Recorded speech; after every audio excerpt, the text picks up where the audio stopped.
लाहौर का ये अजायब घर ना सिर्फ पाकिस्तान में बल्कि पूरी दुनिया में अपनी मुनफरिद पहचान रखता है। अगर मैं कहूँ कि ये एक ऐसी जगह है जो कि सदियों की दास्तानें अपने अंदर लिए हुए है तो ये बिल्कुल गलत नहीं होगा।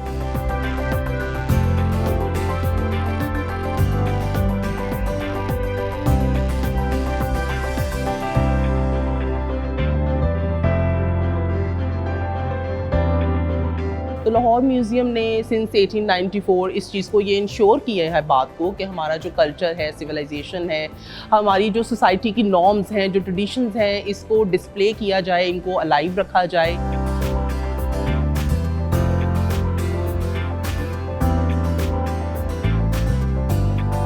ये बड़ा फेमस हमारा स्कल्पचर है और इसकी ना सिर्फ हम एक आर्टिस्टिक इसकी इम्पोर्टेंस है, इसकी एक रिलीजियस आइडेंटिटी भी है।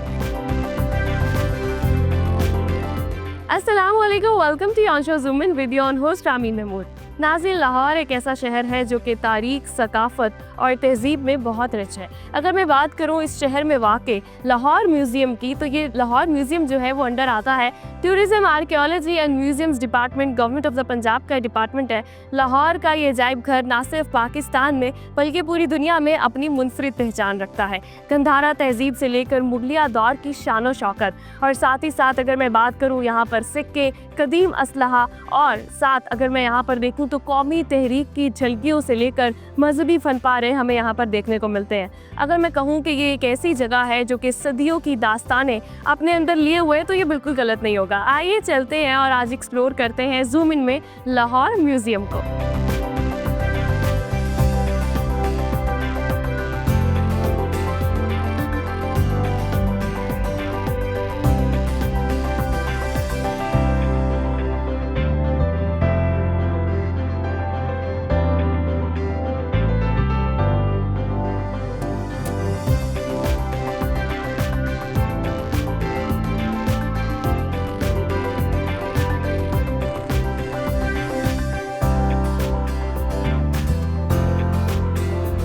हम आज जो है वो लाहौर म्यूज़ियम को एक्सप्लोर कर रहे हैं और इस वक्त मैं मौजूद हूँ प्री हिस्टोरिक एंड वादी सिंध गैलरी में। प्री हिस्टोरिक जो है वो इसको क्यों कहा जाता है, क्योंकि ये तब की बात है, उस ज़माने की, उस कदीम ज़माने की जब अभी हिस्ट्री लिखना शुरू भी नहीं की गई थी। मैं बात कर रही हूँ स्टोन एज के हवाले से। अगर आप मेरे लेफ़्ट साइड पर देख सकें तो इंसान उस वक्त में जो है गारों में रहा करते थे और जो टूल्स वो इस्तेमाल किया करते थे, पत्थर से बनाई हुई बहुत सारी चीज़ें आपको यहाँ पर देखने को मिल रही हैं। कोई चीज़ छीलने के लिए या मसलने के लिए जो है वो पत्थर से बनाए गए टूल्स यहाँ पर मौजूद हैं। इस गैलरी में बहुत सारे आर्टिफैक्ट्स जो हैं वो हमें देखने को मिलेंगे। मैं अगर बात करूँ तो इस दौर के हवाले से तो यहाँ पर उसके बाद जब स्टोन एज का जो दौर है उसके बाद जब एडवांस लेवल पर वो गया तो मैं जब यहाँ से यहाँ जाऊँगी तो मैं जो है वो चली जाऊँगी ब्रॉन्ज एज में। कांसी का इस्तेमाल पहली बार जो है वो वादी सिंध की जो तहज़ीब है जिसको हम इंडस सिविलाइजेशन भी कहते हैं, उसमें पहली बार किया गया और उसका जो है वो उससे जो टूल्स इस्तेमाल किए जाते थे, चीज़ें बनाई जाती थी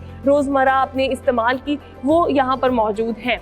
तो ये सारी गैलरी जो है यहाँ पर जो हमारी सिविलाइजेशंस हैं, जो कदीम सिविलाइजेशंस हैं, पाकिस्तान की जो सरज़मीन है उस पे जो कदीम तकरीबन अगर मैं बात करूँ 20 लाख साल पुरानी जो औज़ार हैं वो इस गैलरी के अंदर मौजूद हैं।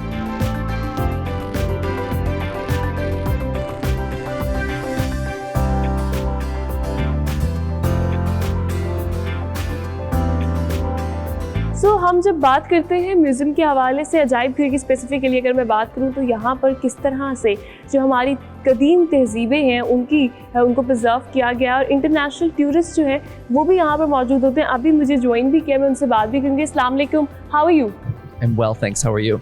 आई एम गुड। मुझे बताइएगा where you from? I am from the US. And you are here in Pakistan for the first time? Yes. How is your experience of Pakistan? It's been lovely. I arrived Thursday evening late from Southeast Asia. I came here for history and food, culture. I'm here briefly. I return back to the US tomorrow and only visiting Lahore. So after visiting Lahore, how is your experience of Lahori food actually? Yes, Pakistani food has been tasty and delicious. I love the spices. Okay, just tell me that you are here in Lahore Museum and you are here in Lahore specifically for the history. So how you see the management has preserved the history or you see that there is need to be a lot of improvement? No, I think it's well preserved. It's comprehensive. It covers everything from the Stone Age through the Bronze Age, adjacent stories like the Chinese history. It's very informative.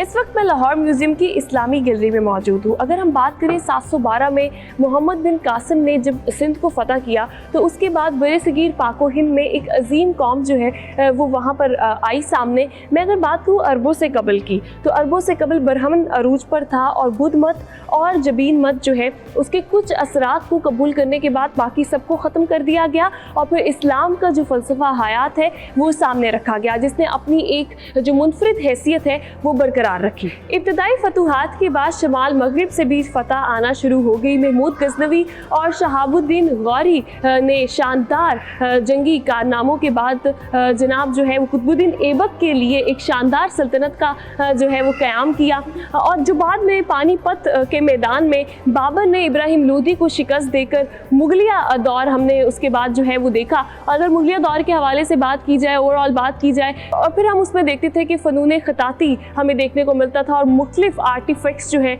वो यहाँ पर इस इस्लामी gallery में जो है वो मौजूद हैं।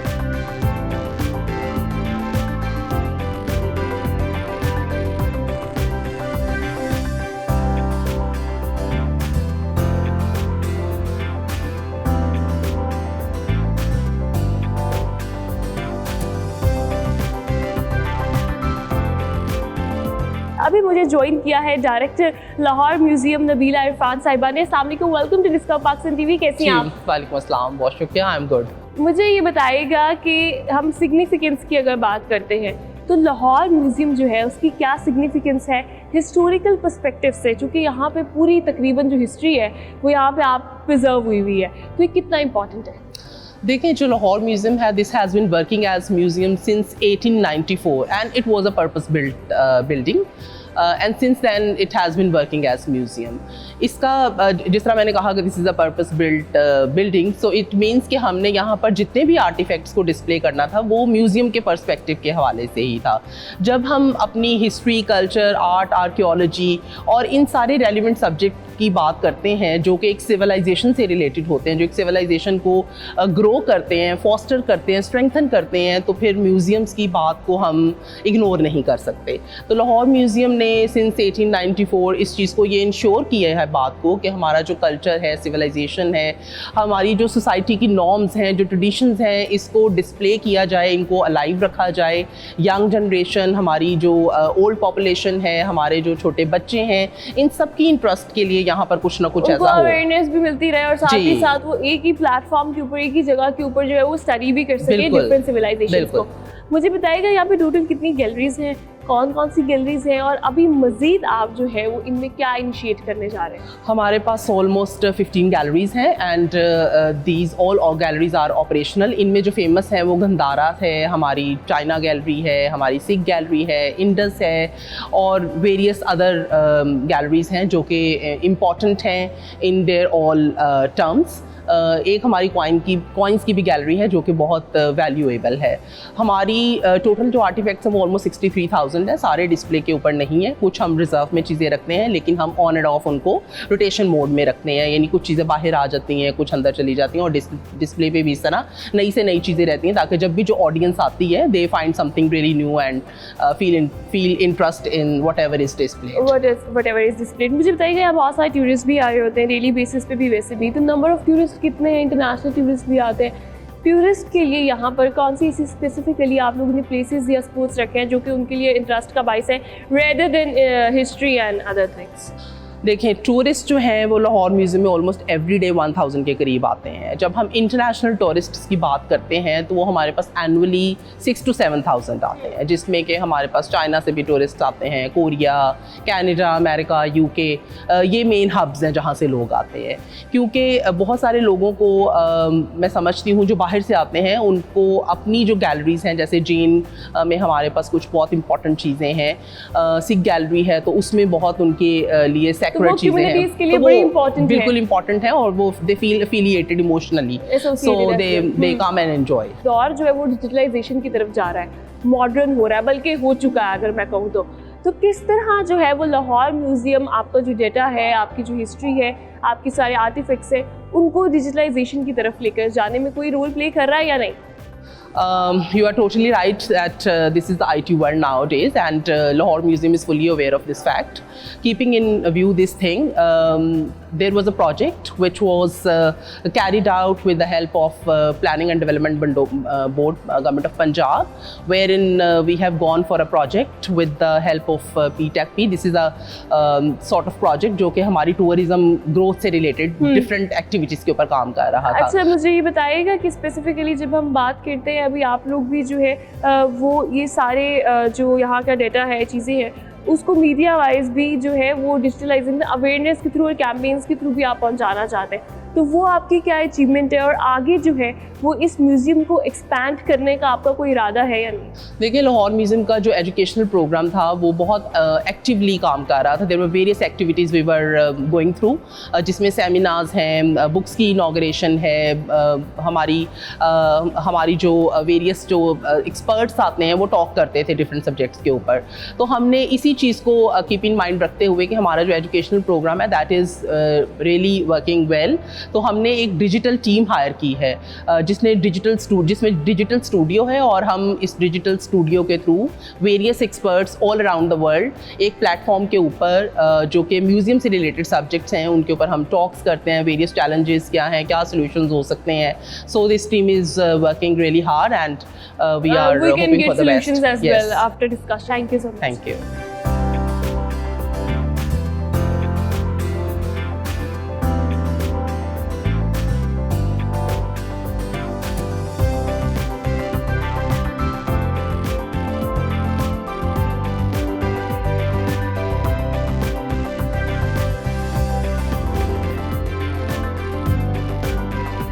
इस वक्त मैं जिस गैलरी में मौजूद हूँ, इलाकाई तमद्दुन गैलरी, ये लाहौर म्यूज़ियम की एक अहम सकाफ़ती गैलरी है जिसमें पाकिस्तान के मुख्तलिफ़ इलाकों की जो सकाफ़त है, पाकिस्तान के मुख्तलिफ़ जो एरियाज़ हैं, जैसे हम बात करें क्लाश की, सवात की, उसके अलावा खैबर पख्तूनख्वा की, चोलिस्तान की, बलूचिस्तान की, पंजाब की, सिंध की, तो यहाँ पर जो उनकी सकाफ़त है, उनके आर्टिफैक्ट्स जो हैं, उनकी चीज़ें जो हैं वो यहाँ पर डिस्प्ले की गई है और 2021 में जो है वो इस गैलरी की बुनियाद रखी गई थी।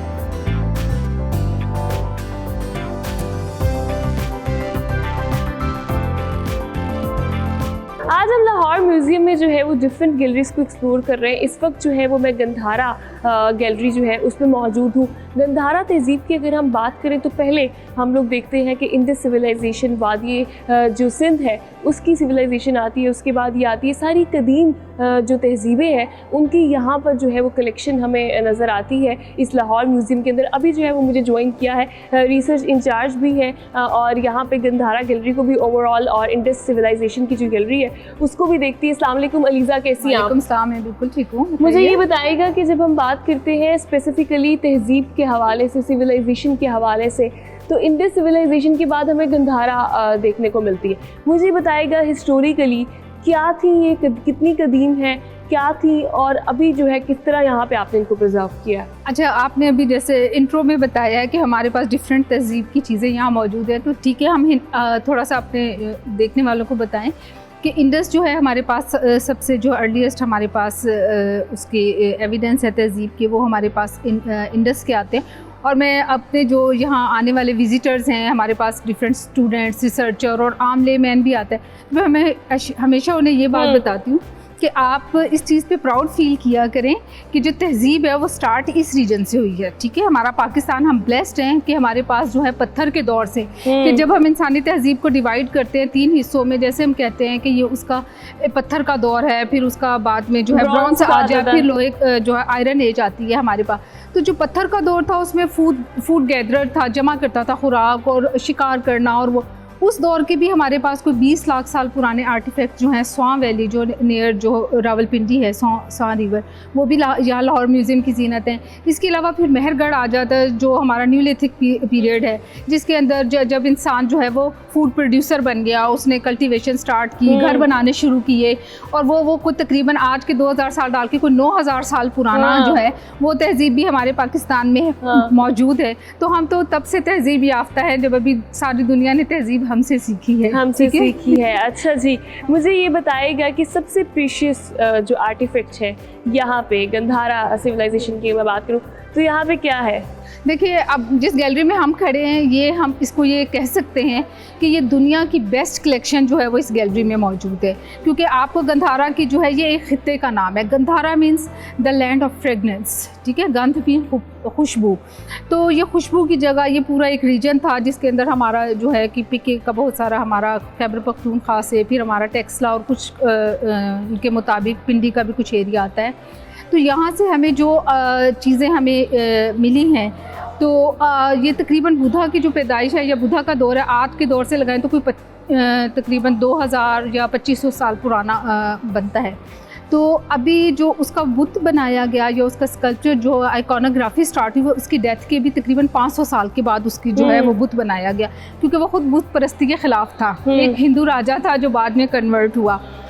तो उसके जो चीज़ें हैं उनमें सबसे खूबसूरत, वैसे तो हर ऑब्जेक्ट बहुत खूबसूरत है और इस गैलरी में आप देखेंगे बड़ा रेयर है, लेकिन फास्टिंग बुद्धा जो है, जब प्रिंस सिद्धार्थ ने मेडिटेशन की, उसने एक फास्ट किया, एक बड़ा तवील, बुद्धा के पास ही चलते हैं हम जो है वो अभी जा रहे हैं। जो सबसे प्रीशियस यहाँ पर इस गैलरी का बुद्धा है, ना सिर्फ पाकिस्तान में बल्कि पूरी दुनिया के अंदर इस गैलरी में जो भी हम आपको दिखाएंगे भी। साथ साथ मुझे ये बताएगा अभी आप इसकी हिस्ट्री के हवाले से बता रही थी कि किसने, तो आप बताएं मुझे। तो दिस इज़ द वन। जी बिल्कुल, ये हमारा जो है फेमस फास्टिंग सिद्धार्थ जो है या फास्टिंग बुद्धा है। जब उसको वो अल्लाह ताला की तलाश में गया या वो उस ताकत को ढूंढने के लिए गया जो इस सारी चीज़ों को कंट्रोल करती है, खुशी को, गम को, तो वो उसने एक फाका किया या अपने उसके रिलीजन के मुताबिक वो मेडिटेशन करता रहा बहुत कम डाइट लेने के बाद। तो अल्टीमेट जो है वो उसको वो रोशनी या वो एनलाइटमेंट मिल गई। बुद्धा हम कहते हैं जो को बहुत एनलाइटेड पर्सन है जिसको वो रोशनी मिल चुकी हो।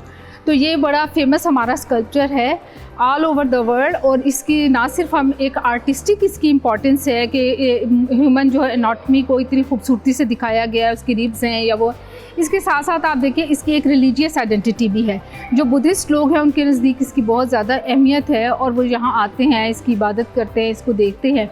तो मैं समझती हूँ कि ये हमारे जो इस गैलरी का सबसे खूबसूरत जो है वो आपके सामने जी है भी, इसमें कोई डाउट नहीं है। मुझे ये बताइएगा कि हम जब गंधारा की बात करते हैं, गंधारा के लोग किस तरह के थे, क्या क्या टूल्स वहाँ से मिले जो यहाँ पर मौजूद है, क्या इस्तेमाल करते थे?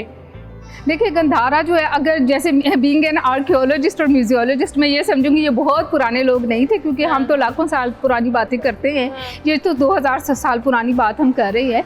ये बड़े तरक्की याफ्ता लोग थे, बहुत सारे जो है हमारी तरह फैशन बीन में थे, लिबास बहुत खूबसूरत। आप यहाँ पे बुद्धा को आप आइडेंटिफाई करेंगे, बुद्धा जहाँ है वहाँ वो सिंपल उसने ड्रेस पहन लिया क्योंकि वो दुनिया की आसाइशों से दूर चला गया। लेकिन जहाँ बुद्धिसत्वा की बात करते हैं, जहाँ वो प्रिंसली ड्रेस्ड है, जहाँ उसने डिफरेंट ज्यूल्स पहने हुए हैं, तो ये देखिए कि उस दौर की जो है हुनरकारी को, हुनरमंदी को साबित करते हैं कि जो उनका लिबास, उनकी खूबसूरत ज्वेलरी, उनका जो है ड्रेस है, हेयर स्टाइल है, ये सारे जो हैं। और फिर जिन आर्टिस्ट ने इनको कार्व किया है, जो इसकी डेथ के भी 500 साल के बाद इसको वो ज़्यादातर लोग जो है वो रोम और जो है ग्रीस से बोरो किए गए आर्टिस्ट थे, क्योंकि वहाँ आइकॉनोग्राफी अपनी अरूज पर थी।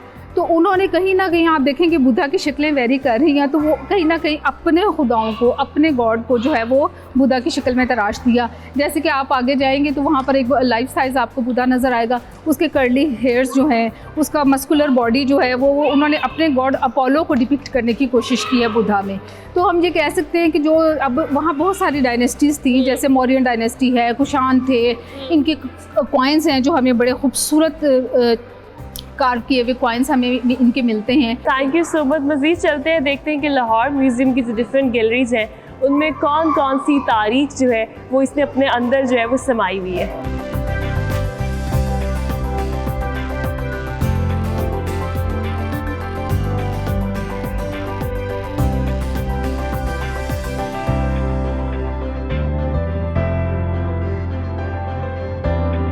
लाहौर म्यूज़ियम की जो कॉइन गैलरी है इसमें मैं मौजूद हूँ। ये कॉइन गैलरी जो है इसकी सिग्निफिकेंस बहुत ज़्यादा है, ना सिर्फ पाकिस्तान में बल्कि पूरी दुनिया में जो है ये अपनी बहुत अहमियत रखती है, अपनी अलग पहचान रखती है।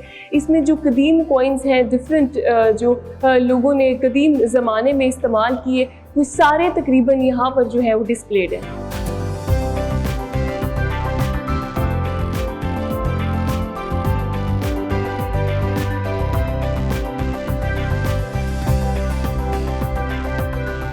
पाकिस्तान का क़याम 14 अगस्त 1947 में आया। ये तो हमें आज जो है ये छत नसीब हुई, उसके पीछे बेशुमार कुर्बानियाँ, किसी ने अपना बाप तो किसी ने अपना बेटा तो किसी ने अपनी माँ जो है उसको पीछे छोड़ दिया। और जब हम बात करते हैं पाको हिंद जब अलहदा हुआ तो ये एक बहुत बड़ी हिजरत थी जिसमें बहुत सारी बेशुमार कुर्बानियाँ भी सामने देखने को मिली। और फिर लोगों का उस टाइम पे जो जज्बा था, जिस तरह से यहाँ पर वो मूव किए या यहाँ पर ऑलरेडी जो लोग थे जिस तरह से उन्होंने उनका वेलकम किया, उस वक्त जो लीडर्स थे, जो लोग इस कौमी तहरीक का हिस्सा थे, कौमी तहरीक की जो झलकियाँ हैं वो भी लाहौर म्यूज़ियम में हमें नज़र आती हैं। अभी आप मेरे पीछे देख सकते हैं बहुत सारी ऐसी यादगार तस्वीरें जो हैं वो यहाँ पर डिस्प्ले की गई हैं।